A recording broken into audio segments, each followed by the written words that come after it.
რეჟიმის წინააღმდეგ პროტესტის ნიშნად სეულის სტუდენტური მოძრაობის წევრებმა ღამე პარლამენტის წინ გაათენეს.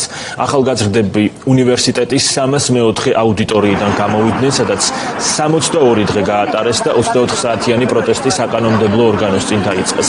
მათი თქმით, პარლამენტთან დარჩებიან, სანამ ახალი არჩევნები არ ჩაინიშნება და საპატიმროებს რეჟიმის ყველა ტყვე არ დატოვებს. სინდისის პატიმარი ირაკლი მიმინოშვილი სწორედ სეულის სტუდენტია.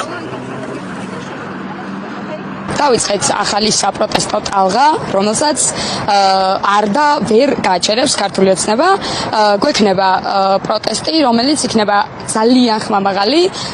მოუწევთ, თუ არ უნდათ რომ გაიგონ ეს პროტესტი, ყველა შემთხვევაში მოუწევთ რომ სტუდენტების ხმა გაიგონ, ვიცით რომ ყველაზე მეტად ჩვენი ეშინიათ, ვიცით რომ ყველაზე მეტად ჩვენი ძალის ეშინიათ და ჩვენც ვიაზრებთ ჩვენს პასუხისმგებლობას, რომ ჩვენ ვართ ამ ქვეყნის მომავალი, ჩვენ უნდა გავაგრძელოთ ამ ქვეყნისთვის ბრძოლა. ყავს 60-მდე პატიმარი, რომელიცაც ასევე ჩვენი იმედი აქვს, სტუდენტების იმედი აქვს. არჩევნების მოთხოვნით და მშვიდობიანობით ძალიან კარგად ვიცით, რომ არაფერი არ გამოგვივიდა და აღვნიშნეთ მე-100 დღე და ესე აღვნიშნოთ მე-500 და მე-1000 დღესაც და ეს რუსთაველის გამზირს ყოველთვის გადავკეტავთ, რაც არ უნდა იყოს, ეს არ გაგვიჭირდება და უბრალოდ ეს ჯარიმები რომ მოგლის და გვაჯარიმებე და უხარიათ ამ ყველაფრის ფონზე ყველამ ძალიან კარგად ვნახეთ, რომ გუშინ დააყადაღეს ეს ფონდები, ვის იმედიც ჰქონდათ, მე პირადად ვის იმედიც ჰქონდა ფონდის, ის ფონდი დააჯარიმეს და ანუ როგორ არ მესმის ამ ხალხის რომ რატო არ მწარდება ეს ხალხი, ანუ რა უნდა მოხდეს ისეთი, რომ ხალხი ისევ გამოვიდეს გარეთ, ამიტომ მოგიწოდებთ კიდევ ერთხელ რომ გამოხვიდეთ გარეთ.